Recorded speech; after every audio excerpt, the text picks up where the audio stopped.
Olá pessoal, sou o professor Matheus Carvalho e essa é a nossa primeira das 4 aulas dessa imersão na nova lei de licitações na prática, 100% gratuitas e online, sendo que a nossa quarta aula no domingo, ela vai ser uma aula ao vivo em que eu vou tirar as dúvidas de vocês também no passo a passo. E eu vou lhe explicar ao longo desse evento tudo o que você precisa saber para se tornar referência na nova lei de licitações. E se tornar referência é entender na prática a nova lei, atuar com segurança, inclusive conseguindo fechar contratos de assessoria, capacitação, dominando a prática da lei de licitação.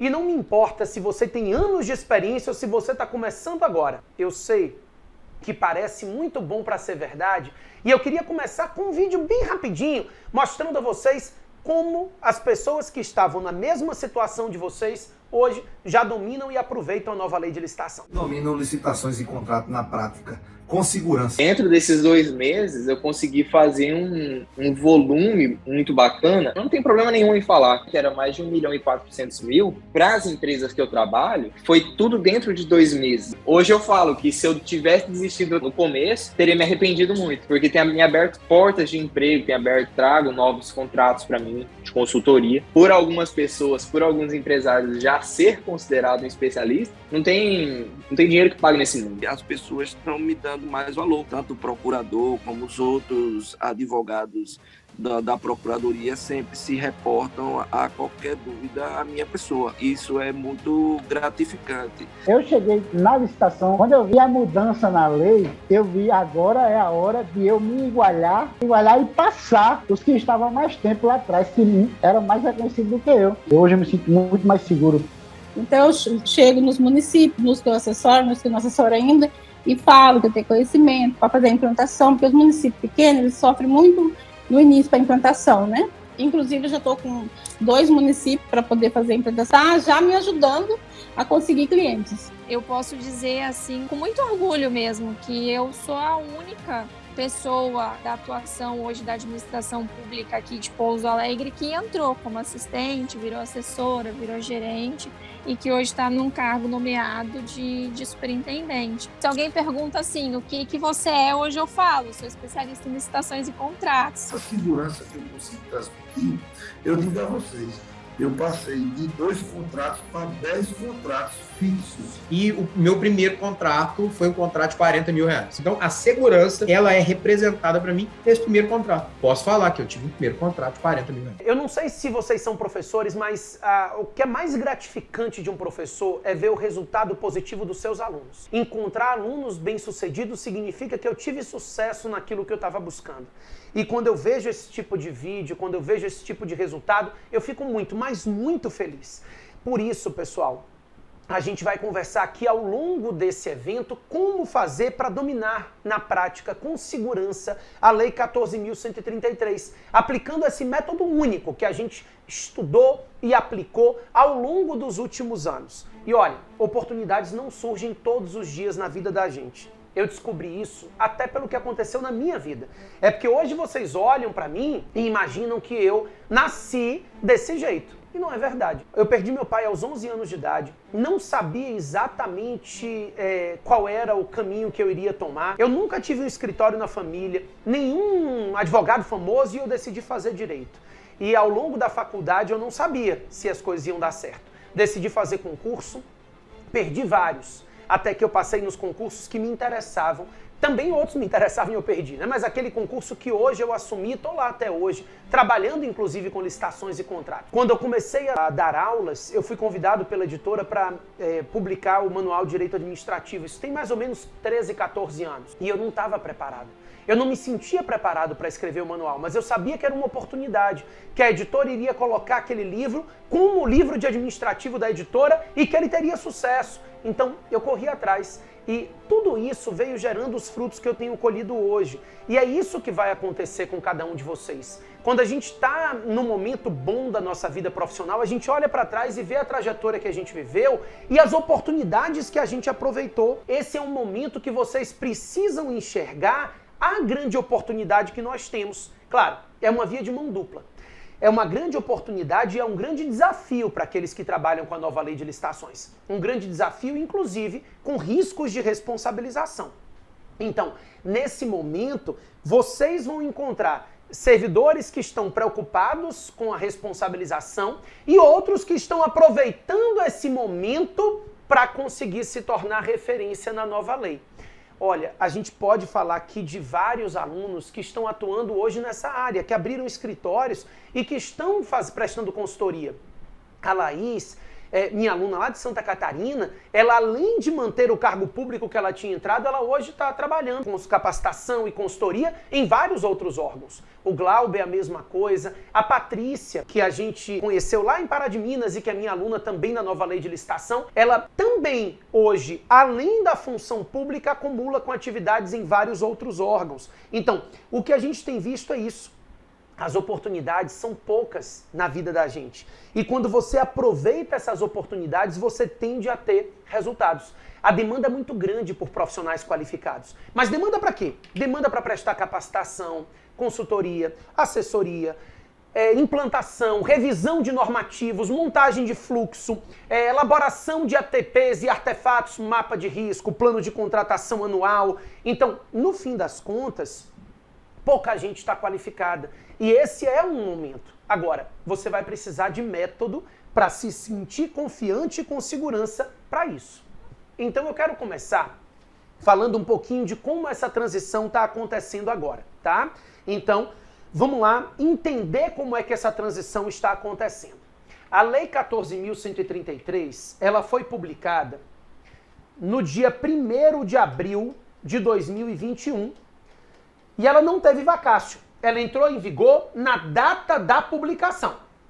No entanto, essa lei revogou as leis anteriores, a 8.666, a 10.520 e a 12.462, a partir de 1º de abril de 2023. Esse prazo foi prorrogado e as leis anteriores foram revogadas de verdade no dia 30 de dezembro de 2023.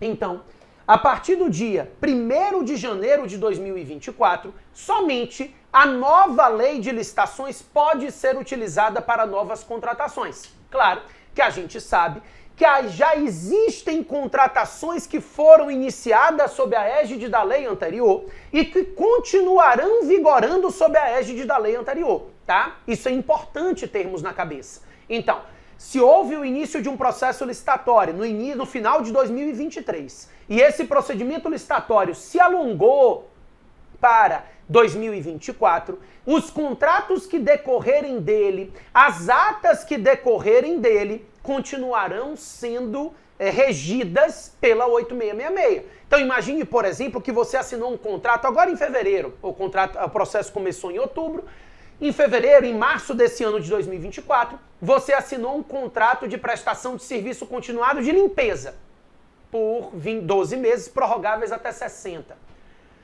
Esse contrato foi celebrado sob a égide da 8666 e ele vai sendo prorrogado até o máximo de 60 meses, como está previsto no contrato, sobre as regras da 8666.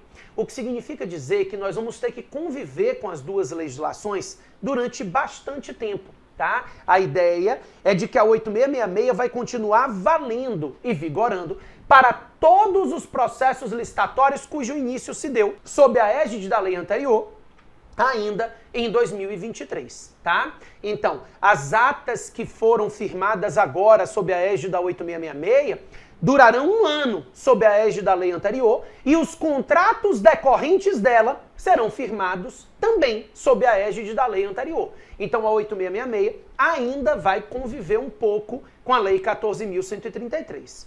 O que eu quero conversar com vocês, para a gente começar aqui, é o procedimento licitatório comum.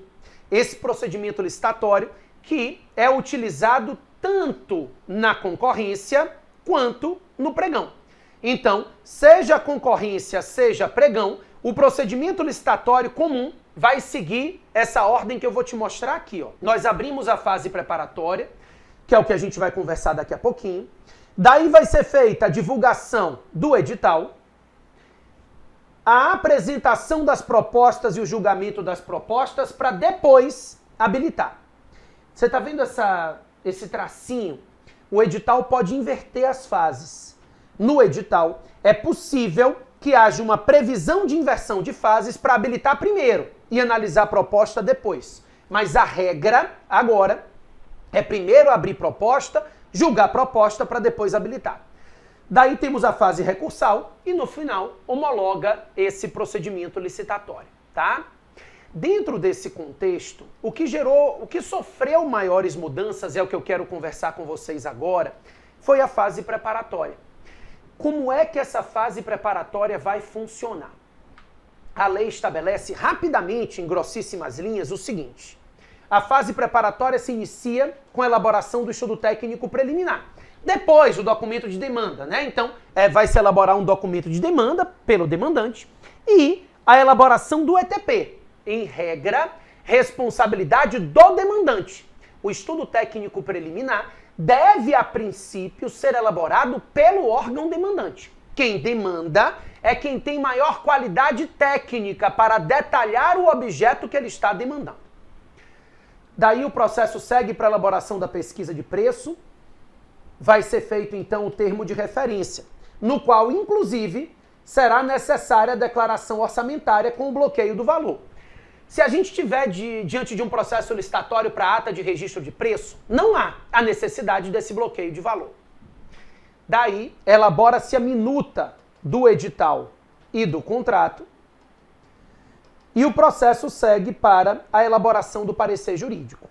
Eu quero conversar depois sobre esses artefatos um por um, mas primeiro é importante você enxergar essa ordem para que você consiga montar a estrutura de fluxo de processo dentro do seu ente público. A gente tem vivido uma situação muito peculiar.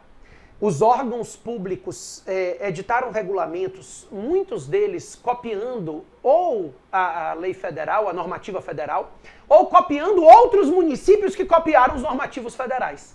E aí, o que a gente tem visto são municípios que editaram normas que eles mesmos não conseguem cumprir, porque eles não têm estrutura organizacional para montar esse fluxo de processo. Então, essa criação da estrutura organizacional é fundamental. Eu vou dar um exemplo. Como é que a gente faz isso hoje no governo federal? Só para você entender a lógica do fluxo de processos. Dentro do governo federal, o processo é iniciado pela elaboração do ETP pelo demandante. Então, vou dar o exemplo do Ministério da Fazenda. A SRA, Superintendência Regional de Administração, é o meu órgão de licitação do Ministério da Fazenda. Então, as licitações do Ministério da Fazenda são feitas pela SRA, Superintendência Regional de Administração. Aí, vamos lá, a PFN diz, eu preciso comprar 300 computadores. Ela monta o estudo técnico preliminar dela e manda para a SRA. Então a PFN justifica a necessidade, a quantidade, a escolha da solução, tudo, e manda para a SRA. Aí a Receita Federal diz, eu preciso de 400. Monta o ETP, manda para a SRA. A Secretaria de Gestão diz, eu estou precisando de 200 computadores. Monta o ETP dela, manda para a SRA. E assim por diante. A SRA recebe as demandas desses computadores. E ela vai verificar se todos são o mesmo item. Se tem um computador diferente de outro, por exemplo, ela vai dividir em itens. Mas considere que seja um item só para facilitar a nossa vida aqui. Então, considerando que seja um item só, ela vai realizar a pesquisa de preço. Gente, depois a gente vai entrar aqui no ETP, na pesquisa, como é que vai ser feito, tá? Primeiro eu quero que você entenda o fluxo. Depois que fizer a pesquisa de preço, ela monta o termo de referência, elabora a minuta do edital e do contrato, inclusive com a previsão orçamentária, e encaminha para o parecer jurídico e depois segue para a fase externa da licitação. Então, a lógica é, eu descentralizo a estrutura técnica e eu centralizo a parte jurídica da licitação. Isso é fundamental. A maioria das secretarias dos municípios não se sentem parte do processo licitatório. Elaborar ali um documento qualquer pedindo item é como se fosse um favor que ela estivesse fazendo, né? A secretaria pensa que ela é um cliente entrando no mercado. Então eu digo, olha, eu quero café. Aí chegou o café, meu Deus, sabe nem comprar um café que preste? Na verdade, o detalhamento técnico do item que está sendo requerido é responsabilidade de quem está requerendo. É ele que tem esse conhecimento sobre aquele tema. Então, se a Secretaria de Saúde vai demandar um tomógrafo, É ela que consegue detalhar os aspectos desse tomógrafo para não chegar uma porcaria e ela achar ruim depois. O que você não demanda não chega para você. As pessoas não têm como acrescentar detalhes técnicos do item que você está pedindo. Então, esse detalhamento técnico nas mãos da secretaria, do demandante em geral, é muito importante. Claro que isso varia de um órgão para o outro. Eu tenho feito implantações em tribunais de contas, em câmaras que são um pouco menores, e a gente tem criado núcleos de elaboração de ETP, né? Porque, às vezes, quando a demanda é similar para todos, exigir um ETP de cada um, muitas vezes é mais complicado. Mas a ideia é esse fluxo aqui. Isso tem que ser criado. Essa estrutura organizacional tem que ser montada. Porque antes do processo licitatório ainda tem que ser feito plano de contratação anual, mapa de risco, né, documento de análise de risco. Então, são exigências que precisam ser respeitadas. O que a gente tem visto, pessoal, é os entes públicos que muitas vezes aderiram à regulamentação federal, ou mal assessorados, ou até bem assessorados, mas copiaram modelos na internet e aplicaram sem nenhuma análise de especificidade daquele ente. Isso tem feito com que os processos de compra venham acontecendo com erros graves, muitas vezes não percebidos. Outros se perdem na hora de executar o procedimento da lei. Quem vai elaborar o mapa de risco e aí o processo sai sem mapa de risco, ou sai sem ETP. Isso gera uma demanda enorme de profissionais que dominam a nova lei de licitação. Então preste atenção que eu estou te mostrando o quê? Primeiro, se você está dentro do ente público, você assume um risco muito grande. É um risco grande que você tem. Mas, ao mesmo tempo, é uma oportunidade grande. Porque se você resolve o problema ali, a tendência é que você comece a ser convidado para resolver o problema em outros lugares. Eu tenho vários alunos que começaram a fazer exatamente isso. Implantaram a estrutura no âmbito do município que atuavam, da estrutura organizacional que atuavam, e os órgãos se conversam, né? E depois começaram a ser convidados para fazer isso em outros órgãos.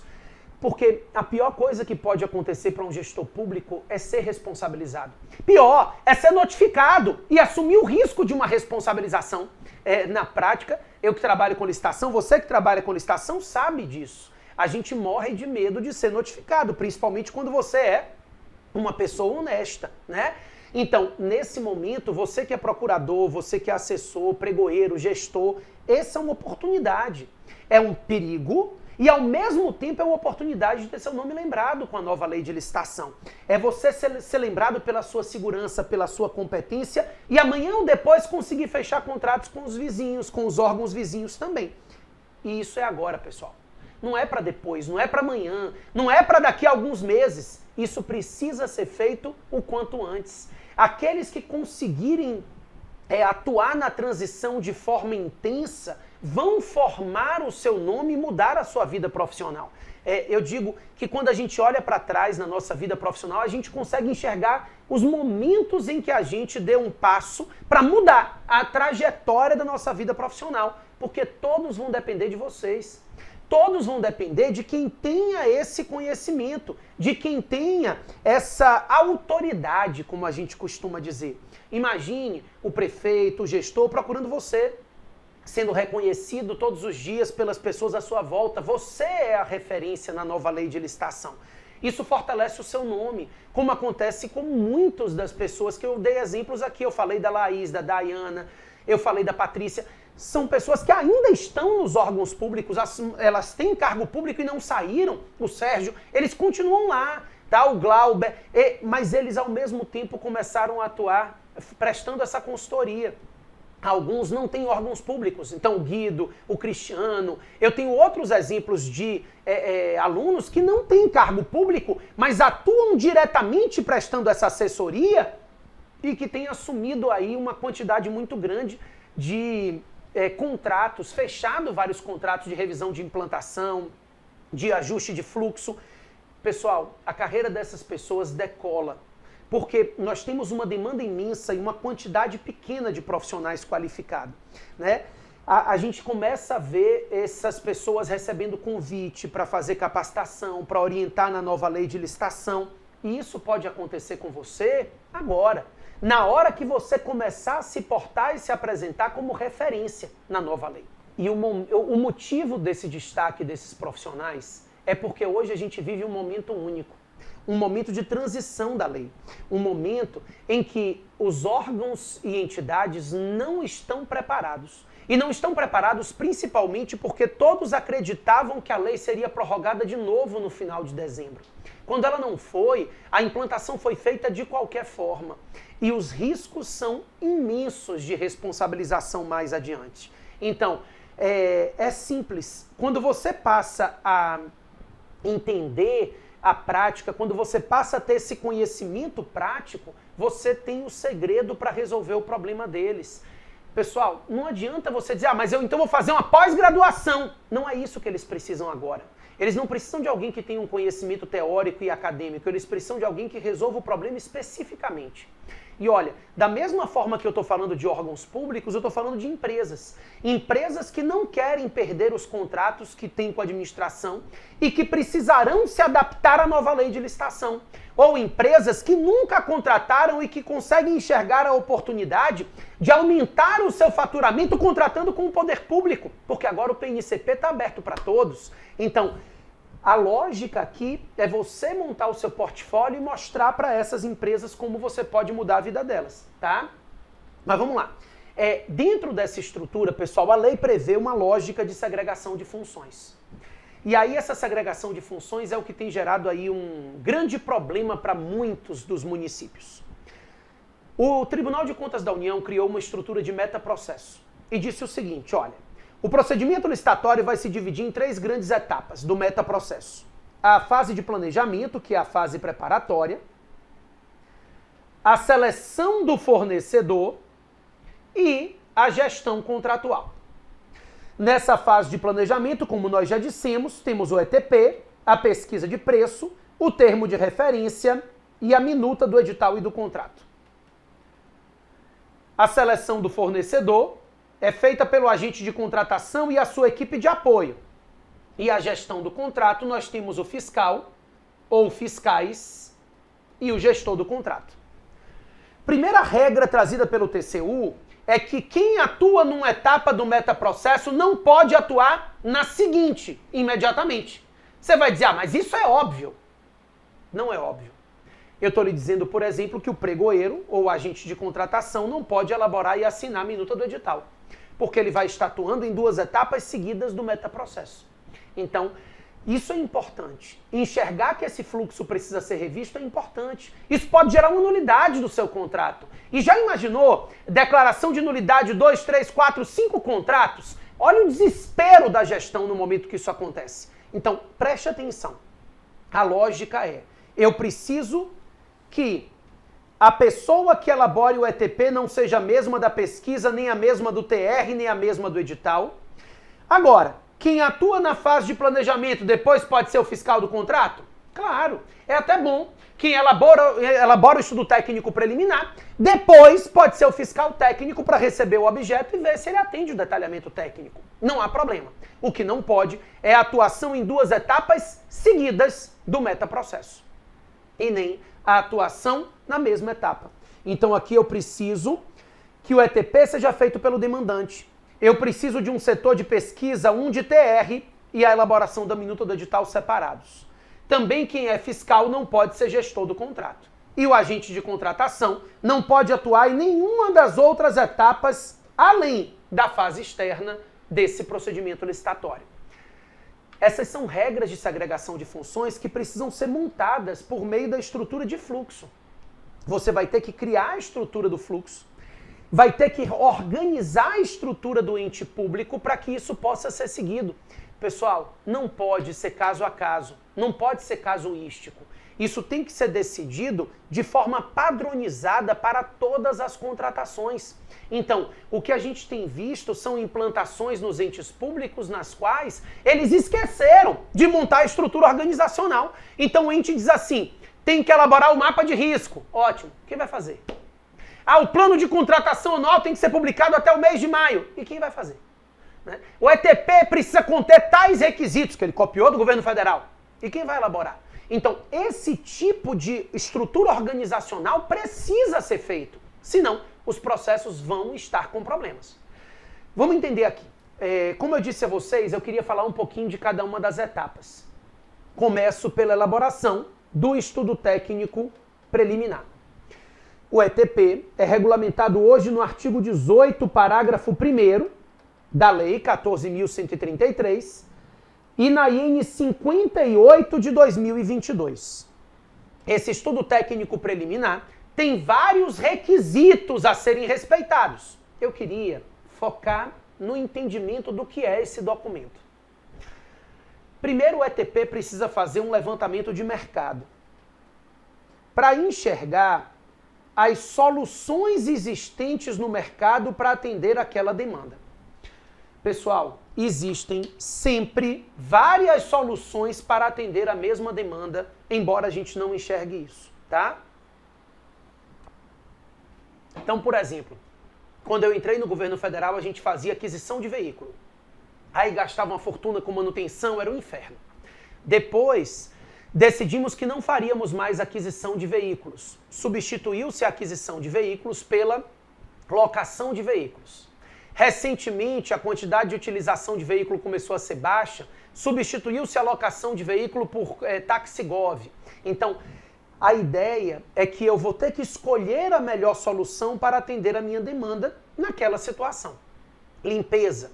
A gente contratava limpeza pessoal e fazia uma licitação para compra de material. Ganhava, às vezes, 10, 20, 30 empresas que a gente listava item por item.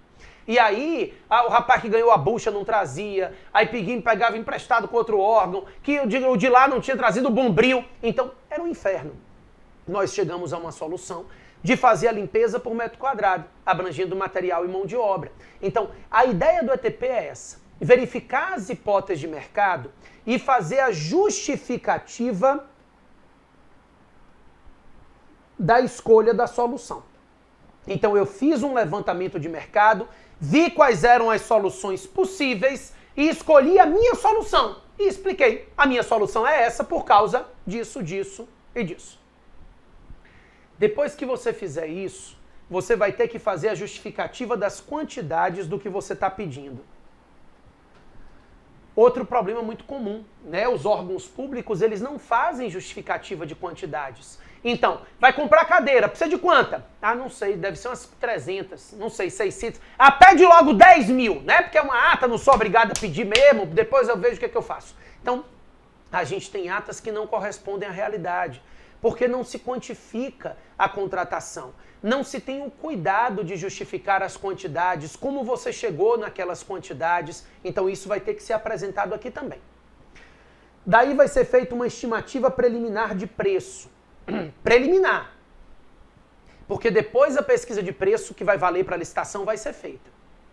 Daí você também vai precisar fazer a justificativa se haverá necessidade de alguma adaptação no órgão para que o serviço seja prestado ou bem entregue, e se existe alguma contratação correlata com a sua.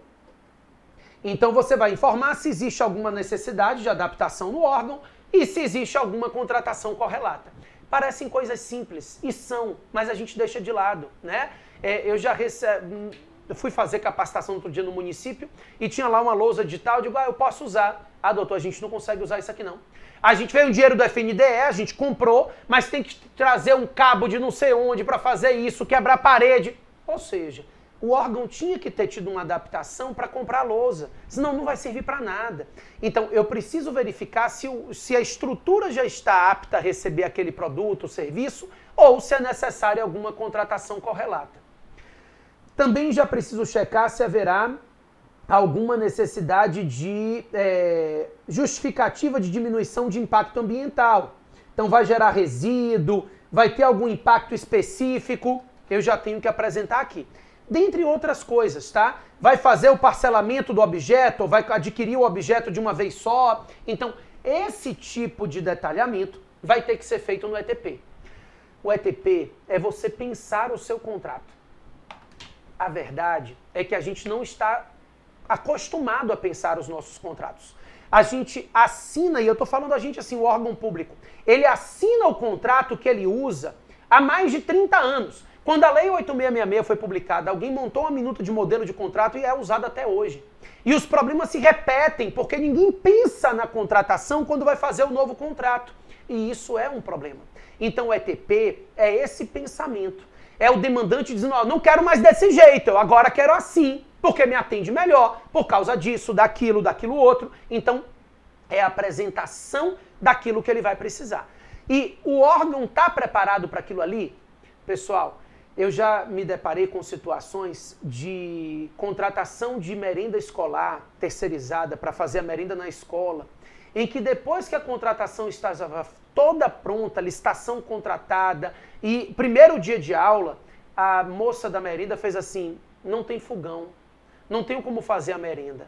Então, sabe o que acontece? É que as pessoas dizem assim, ó, meu contrato é o contrato de terceirização de merenda escolar. Fogão é problema de fulano de tal, lá de outro órgão, do patrimônio, tem nada a ver comigo, é um problema que não é meu. E não é verdade. Quando se trata de contratações correlatas, eu preciso juntar elas. Então o ETP vai ter que apresentar toda essa estrutura. Montado o estudo técnico preliminar, parte-se então para a elaboração da pesquisa de preço. A pesquisa de preço, hoje regulamentada pela IN 65 de 2021, regulamenta a pesquisa de preço. Como é que essa pesquisa de preço vai ser feita? Então, a lei e a IN prevêem 5 critérios de pesquisa, tá? A pesquisa de preço pode ser feita com base em 5 critérios estruturados. Primeiro, a pesquisa de preço, ela vai ser feita por meio de banco de preços. Então, essa é a primeira possibilidade. A utilização de bancos de preços. Também é possível a utilização de contratações anteriores do poder público dos últimos 12 meses. Ah, mas olha, na lei velha, a grande dificuldade de utilizar o critério de contratações anteriores do poder público dos últimos 12 meses se pautava no fato de que nós não tínhamos um lugar para fazer essa pesquisa de preço, né? Nós não tínhamos um banco de dados suficiente. Então, a nova lei, nós temos o PNCP. O Portal Nacional de Contratações Públicas traz todos os documentos que a gente precisa. Olha ele aqui, ó. www.pncp.gov.br. Presta atenção que eu não vou nem entrar logado. Eu podia entrar logado aqui, entrar com gov.br. Eu não vou fazer isso. Se eu clicar aqui no Contratações, eu tenho acesso a todos os contratos. Então, quer comprar o quê? Sei lá, Dipirona. Eu vou botar aqui Dipirona. Vou colocar contratos encerrados, que eu preciso do contrato finalizado. E só aqui eu tenho agora 360 contratos. Agora, e não adianta se eu estou aqui na Bahia fazer uma contratação de Dipirona em que eu tenho município de Cachoeirinha, Rio Grande do Sul, Ituiutaba, Minas Gerais. Então eu tenho filtros. Eu vou chegar aqui e vou procurar, ó, Bahia. Daí eu posso colocar a esfera municipal. Eu vou aplicando os filtros que eu for entendendo melhor. Então aqui eu já tenho só 20, eu já vou facilitando. A elaboração de uma pesquisa de preço, ela se pauta em alguns cuidados. Primeiro, é importante que a gente verifique ali o detalhamento do objeto, se é exatamente o mesmo. Depois, é importante que eu verifique se nesse detalhamento do objeto eu estou buscando na mesma região, porque também tem uma variação de preço muito grande de uma região para outra. As quantidades, tudo isso tem que ser cuidado aqui na hora que eu estou fazendo uma pesquisa de preço. Mas preste atenção que o PNCP, ele tem todas as contratações do poder público. E o PNCP não depende de ser alimentado pelo órgão. Quem alimenta o PNCP é a própria plataforma que o órgão utiliza. Então, se você faz a sua licitação pelo compras.gov, ou se você faz por qualquer plataforma privada, portal de compras públicas, BLL, BNC, Licitanet, Licitar Digital e etc., qualquer uma. Na hora que você publica o edital na sua plataforma de pregão eletrônico, ela já alimenta o PNCP. Todas as contratações da gente estão dentro do Portal Nacional automaticamente. Você não é especial. Não tem nada que você precise que ninguém tenha precisado antes. Então é improvável que você não consiga encontrar aquilo que você precisa dentro do PNCP.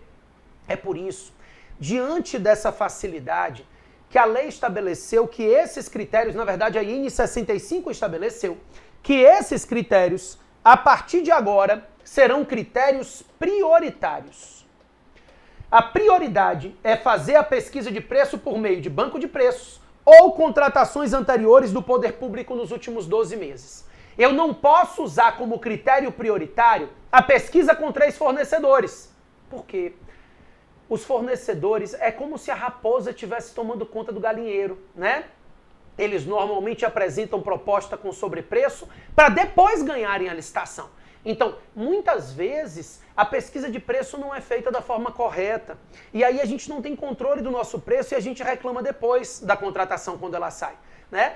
Primeiro que você passa a vida inteira pedindo e-mail, mandando e-mail, pedindo uma cotação, a empresa não manda, até que você perde a paciência, pega a cotação de uma, ela manda a proposta dela e mais 2, né? Hipoteticamente falando, e você faz uma média aritmética. Isso não corresponde à realidade.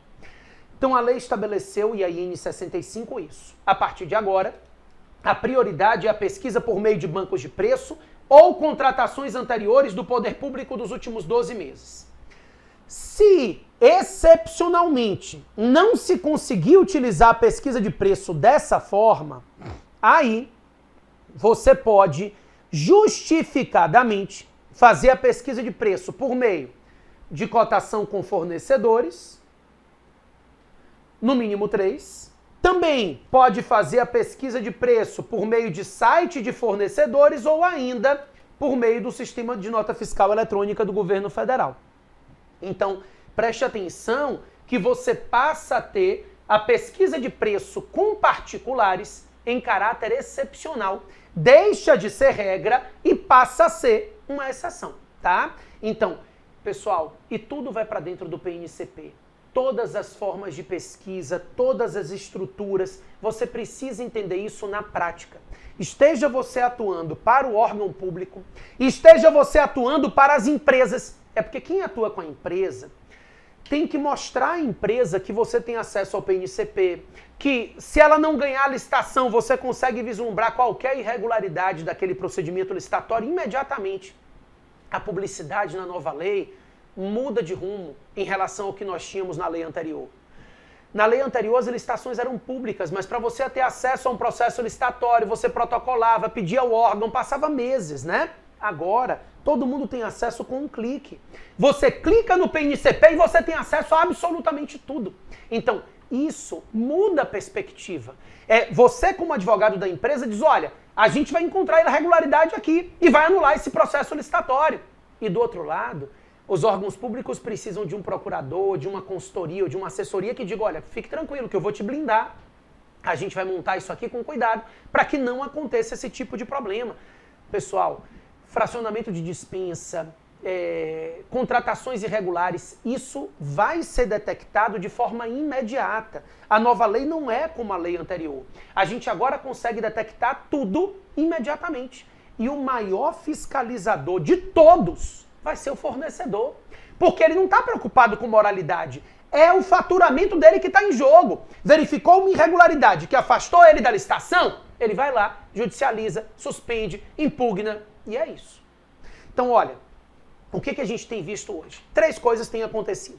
Primeiro, a gente tem visto órgãos públicos fazendo uma regulamentação equivocada e atuando na nova lei sem nenhuma segurança e, consequentemente, firmando contratos com vícios, que na hora que os fornecedores quiserem, eles conseguem anular. Falta mapa de risco, ETP falta requisitos e assim por diante. A gente tem visto alguns órgãos públicos que estão buscando especialistas para prestar essa consultoria, esse assessoramento, essa estrutura de fluxo. E a gente tem visto outros, é o terceiro caso, que ainda nem atentaram para o problema, ainda estão dormindo, não cometem erro acima de erro e ainda não enxergaram isso. Então, estão firmando processos licitatórios sem mapa de risco, ou fazendo a licitação sem o ETP, ou a mesma pessoa que faz o ETP faz o TR, faz a pesquisa e manda adiante. E aqui, esses órgãos vão ter problemas. Vão ter problemas com os órgãos de controle, com os tribunais de contas, vão ter problemas com os fornecedores que podem judicializar e impugnar. E ó, isso é uma oportunidade para você ganhar dinheiro. para você mostrar, você como consultor, assessor, analista de licitação, ou mesmo atuando ali no ente público, conseguir fechar contratos de assessoria, de capacitação. Esse é o melhor momento, porque isso vai estourar. E na hora que estourar, essas pessoas vão buscar pessoal qualificado para atuar nisso. Pessoal, nós temos 5.568 municípios no Brasil.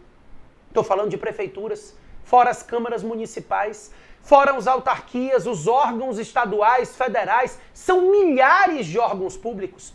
São milhões de empresas, se você parar para olhar o outro lado. Nós estamos vendo entes públicos deixando de fazer contratações meramente políticas porque eles precisam de alguém que domine na prática.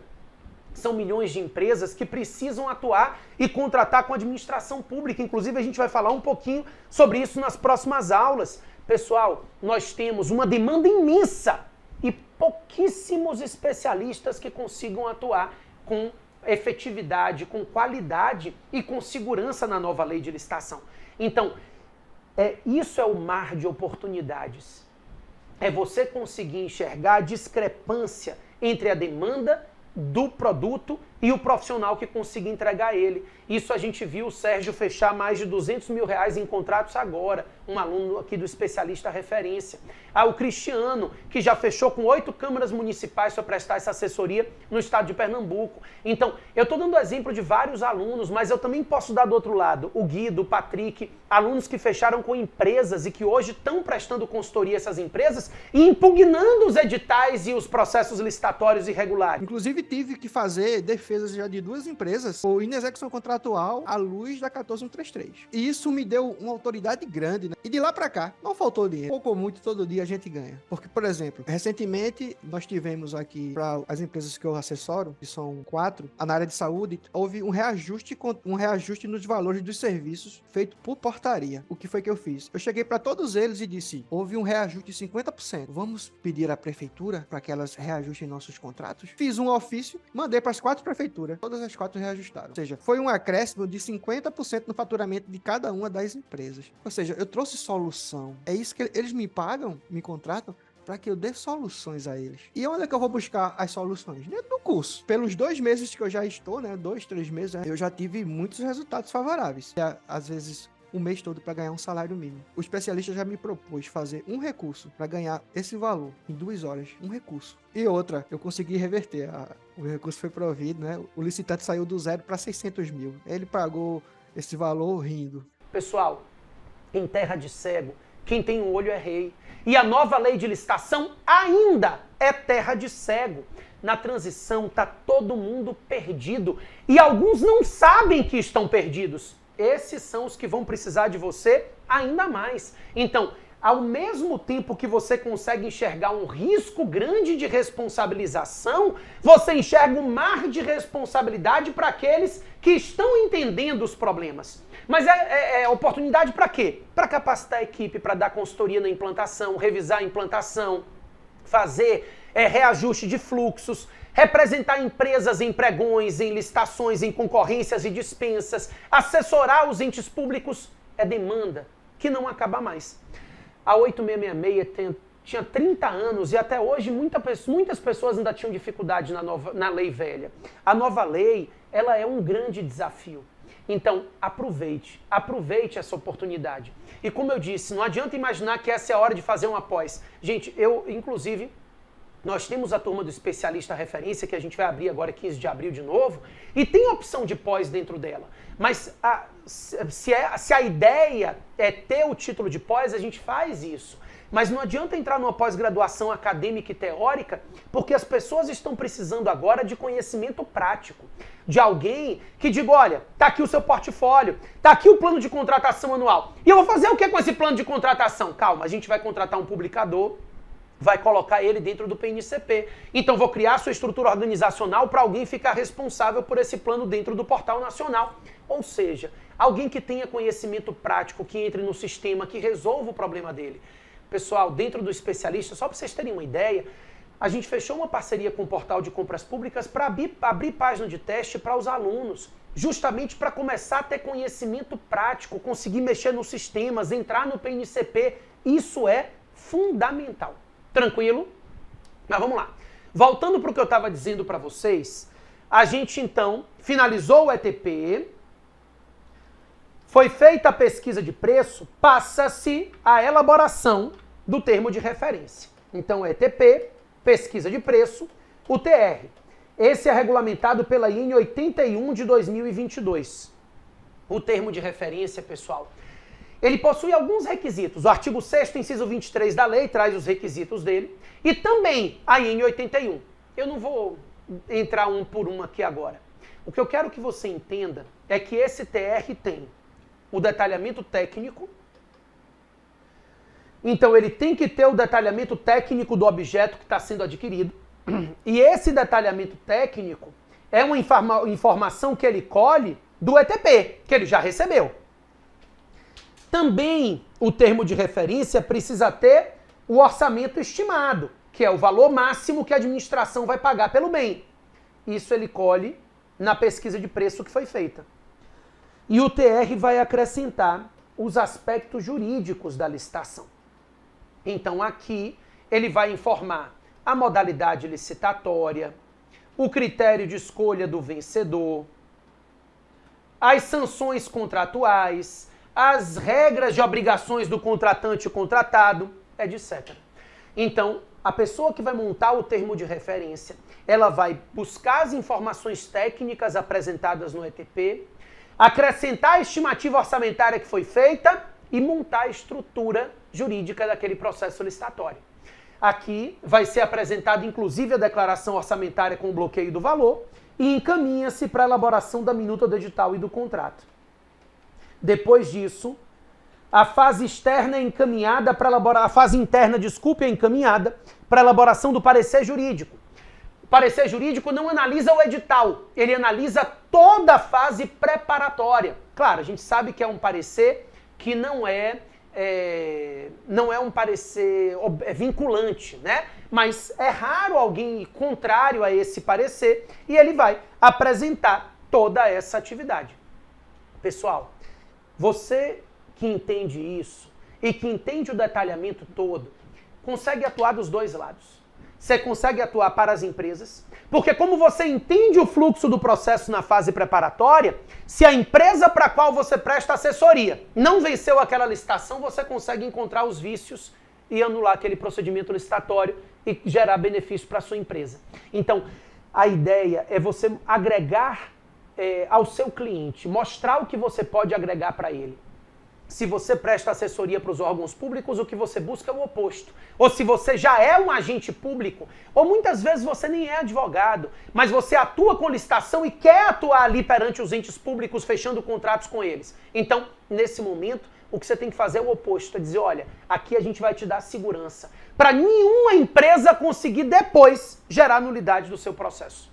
E olha, o que a gente tem visto são muitos dos gestores, já fiz assim a minha vida inteira, nunca tivemos problema, né? Então não vai ter agora. Achar que não vai ser fiscalizado é um problema sério.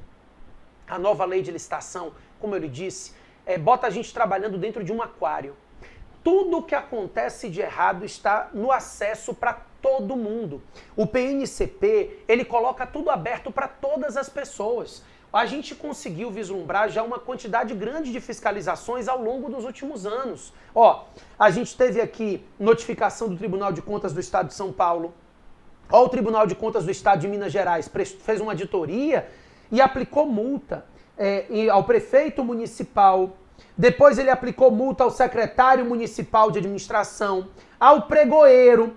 Pessoal, imagina você ter o seu nome em um documento de notificação e de aplicação de multa. Isso é uma coisa muito ruim. Eu estou te falando porque eu trabalho com licitação há muitos anos. E eu sei como isso é ruim. Olha, a gente pegou recentemente aqui o Tribunal de Contas do Estado de Goiás, determinando a Saneago a realização de estudo técnico preliminar adequado e detalhado para justificar a escolha da solução, aplicando penalidade de multa, né, de 10% para a diretora de gestão. Então, são pessoas aplicando penalidade de multa para o gerente de gestão de compras. É a responsabilidade de todas essas pessoas, é o CPF delas. Isso, pessoal, é um risco grande que a nova lei de licitação tem trazido para todo mundo que atua com órgãos públicos.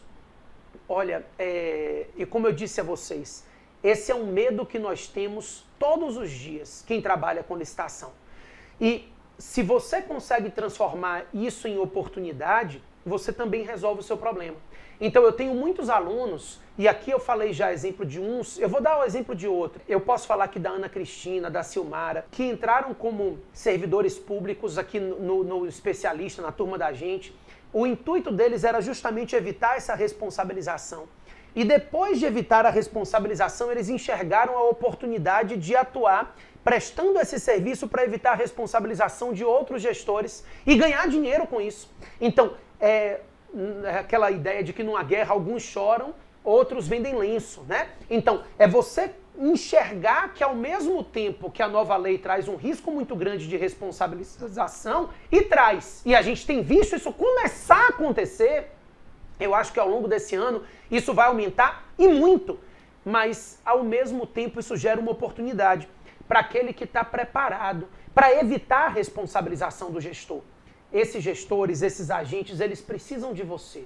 Você que está qualificado e preparado para fazer isso. Então, aí nasce a oportunidade. No mesmo momento que nasce o risco, nasce a oportunidade. Então, e as empresas vão fiscalizar, como eu disse a vocês. O maior fiscalizador de todos a partir de agora é o fornecedor. O próprio fornecedor que perdeu a licitação ou não foi contratado naquela dispensa e que vislumbra ali uma irregularidade e judicializa, representa ao Tribunal de Contas para que ele ganhe, para que ele consiga ganhar o contrato. Esse fornecedor, ele é o maior fiscalizador. E você pode trabalhar para ele também. Mostrar dentro do seu portfólio, você tem que montar o seu portfólio. Montar o seu portfólio e mostrar para a empresa como você consegue agregar valor e faturamento para ela. Montar o seu portfólio e mostrar para os gestores como você consegue agregar valor e evitar a responsabilização deles. Pessoal, acabou aquela lógica de você fazer uma dispensa de licitação em que você chama o seu fornecedor, ele traz a proposta dele mais duas, coincidentes maiores do que a dele, e você já contrata com ele, hipoteticamente falando, né? Porque as dispensas vão ser feitas na via eletrônica, a gente vai falar sobre dispensa amanhã, mas o fato, amanhã não, quarta-feira, na aula de quarta-feira, mas o fato é que você vai ver que está tudo no portal.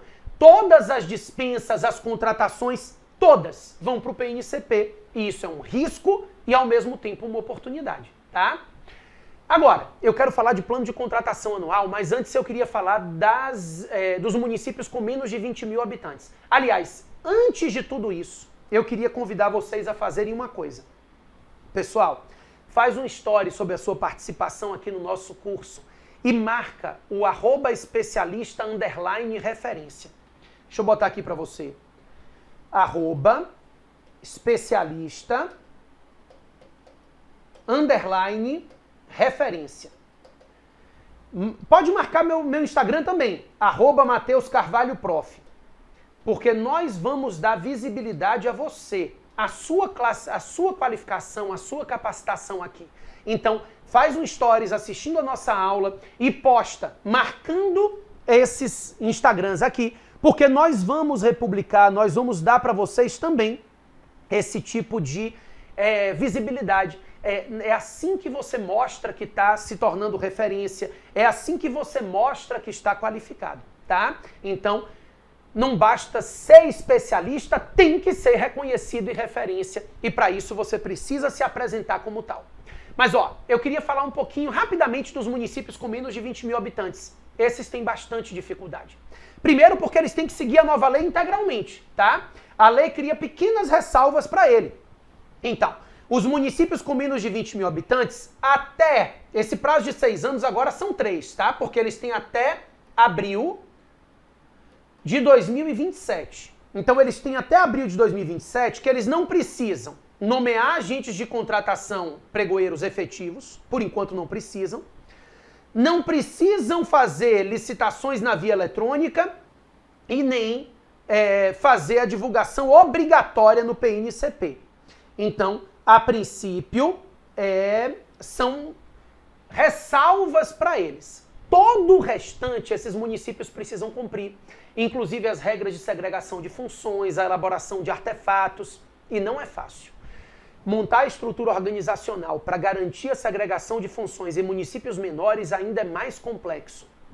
E vocês vão depender desse auxílio das secretarias, que vão ter que assumir o papel de elaborar os ETPs, entregarem ETPs de qualidade, para que você tenha um núcleo mais enxutinho de elaboração de TR, de pesquisa de preço, e vocês possam seguir no processo licitatório sem muito prejuízo, sem muita preocupação, tá? Não é simples, não. A gente sabe que para esses ainda é mais complexo. Vamos falar rapidinho do plano de contratação? Antes eu quero que você entenda que o plano de contratação não é um documento para criar problemas. É um documento para te dar segurança.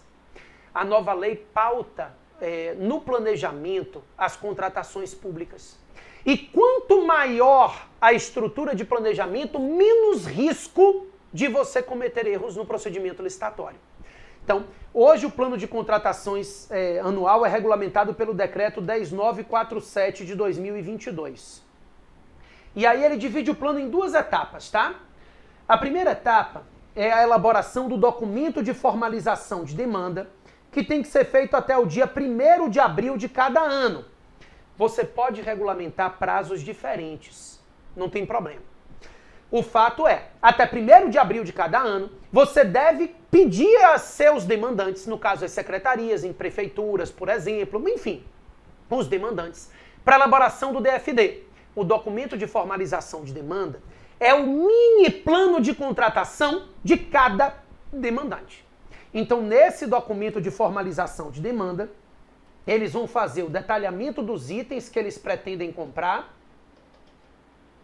fazer uma estimativa preliminar de preço e as quantidades de itens que eles pretendem comprar, a data que pretendem fazer essa contratação, se é renovação de contrato ou não, ou se é nova licitação, e o grau de prioridade dessa contratação.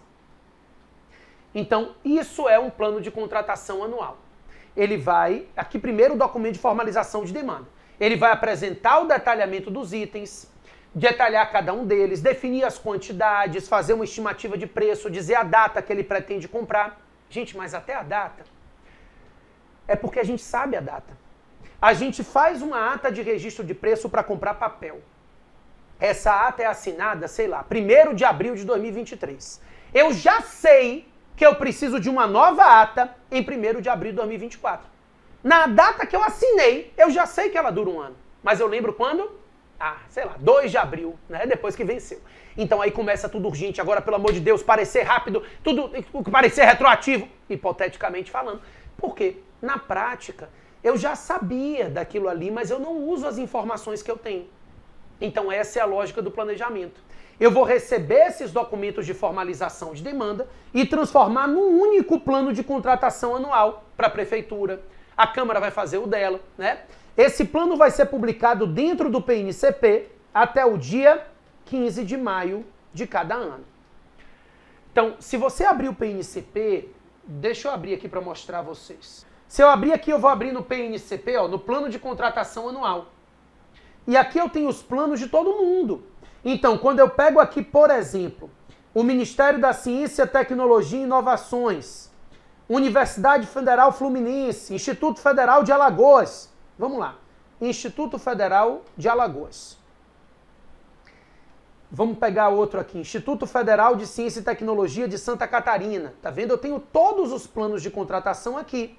Instituto Federal de Tecnologia da Paraíba. Deixa eu mostrar uma coisa. Aqui, ó. Tá vendo esse baixar arquivo que eu estou clicando? Pois é.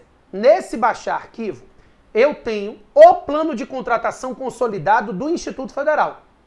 E aqui embaixo, eu tenho, em cada um desses olhinhos, o documento de formalização de demanda de cada demandante. Então eu tenho aqui o Campus Santa Rita, o Campus Esperança, o Campus Itabaiana. Se eu continuar passando para frente, vão aparecendo os outros campi. Então a ideia é de que eu vou publicar o plano de contratação consolidado e os documentos de formalização de demanda também de todos os demandantes. Pessoal, se precisar alterar o plano, altera. Quantas vezes precisar. A ideia não é publicar o plano para dizer que publicou. Deixa ele lá. Chegou um recurso, conseguiu captar um recurso, uma emenda parlamentar, aí você altera o plano. Então, todas as vezes que houver necessidade, você vai alterar o plano. Mas esse plano de contratação anual, ele vai te dar segurança nas contratações. Ele vai evitar que você tenha, por exemplo, 5 demandas idênticas e que você fracione o objeto de uma contratação. Às vezes a gente vê uma prefeitura que tem uma única unidade gestora comprando cadeira para uma secretaria em janeiro, para outra em março, para outra em outubro. Isso é fracionamento do objeto. Quando eu clicar no PNCP cadeira e aparecerem 3 compras diferentes de cadeira para o mesmo CNPJ, problema está gerado. E isso é fácil de detectar agora. Então, como eu disse a vocês, diferente da lei anterior, os erros conseguem ser detectados com muita facilidade. E o plano de contratação evita esse tipo de problema, evita esse tipo de erro, tá? Deixa eu falar uma coisa para vocês. Hoje, eu comecei a trabalhar os segredos mais importantes da nova lei de licitação nas etapas de planejamento. Falamos com uma fase preparatória desafiadora, falei um pouquinho sobre ATP, pesquisa de preço, TR, plano de contratação e principalmente a necessidade de estrutura organizacional condizente com a nova lei. Eu sei que é muito conteúdo e parece complexo. Na verdade mas a gente pode fazer isso se tornar simples quando a gente for analisando isso com base no método que eu vou passar para vocês, tá? Pessoal, na próxima aula e na seguinte a gente vai trabalhar alguns temas ainda muito importantes. Como eu disse, essa é uma oportunidade especialíssima, é uma oportunidade única em 30 anos de você conseguir mudar a sua vida profissional e evitar responsabilizações. Então a gente está chegando ao final aqui dessa primeira aula e a gente vai trabalhar esse passo a passo ao longo das aulas para você ter essa tranquilidade. Olha, antes de eu falar das próximas aulas, eu te convido aí para a nossa comunidade. Se você está assistindo essa aula no YouTube, vai para o nosso site www.especialistareferencia.com.br, porque lá você consegue clicar e acessar a comunidade da gente. Na comunidade, eu vou tirar suas dúvidas. Eu e a minha equipe vamos estar lá, tirando dúvidas. É um ambiente também de networking para você ver os problemas daqueles que estão na mesma situação que vocês. Então venham para a nossa comunidade. É a hora de você acessar essa comunidade. Responde lá na comunidade as dúvidas que você sabe, faz as suas dúvidas, diz pra gente qual o maior conhecimento que você teve nessa aula, quais as principais dúvidas, me diz o que você achou dessa aula e o que você quer ver na próxima aula. Na próxima aula a gente vai tratar de dispensa e inexigibilidade de licitação e também nós vamos tratar na terceira aula da sexta-feira sobre as atas de registro de preço, as novidades e desafios das adesões à ata de registro de preço. Para quem perguntou, no dia 15 de abril a gente vai lançar a nova turma do Especialista Referência. É o único programa de formação que traz a prática da nova lei de licitação. Nele a gente tem as rotas, né? Para advogados, para procuradores, assessores jurídicos, gestores, pregoeiros. Então você escolhe a sua rota. Rota para quem atua com empresa, rota para quem atua com órgão público. É o projeto mais completo de formação que a gente tem hoje, porque nele a gente implementa a prática. Mas vamos lá. Eu não vou entrar agora, a gente faz hot seats, a gente tem plantões de dúvidas mensais, mas eu não vou entrar agora na discussão do Especialista Referência. No dia 15 de abril você vai estar aqui com a gente, você vai saber, a gente vai abrir o carrinho 15 de abril da nossa nova turma a pedidos de todos vocês. Mas eu queria conversar sobre o curso que a gente está vivendo agora, para você aproveitar tudo que ele tem para apresentar para vocês. Na aula de quarta-feira eu vou te explicar como se tornar referência e conseguir contratar sem precisar de apoio político, por dispensa, e falar também da inexigibilidade de licitação. Na sexta-feira, como eu disse, os desafios do registro de preço, as atas de registro de preço e o mapa desse passo a passo do método que eu estou falando com vocês. No domingo, nós teremos uma aula ao vivo para trabalhar os pontos cegos da nova lei de licitação. Dúvidas que às vezes vocês nem sabem que tem, mas como a gente está trabalhando com licitação há muito tempo, eu sei que são dúvidas que estão presentes na vida de cada um de vocês. E eu vou trazer tudo mastigadinho na aula de domingo, tá certo? Aproveitem. Um grande abraço e até a nossa próxima aula. Hoje eu me sinto mais segura, bem mais segura. Hoje eu tenho mais segurança.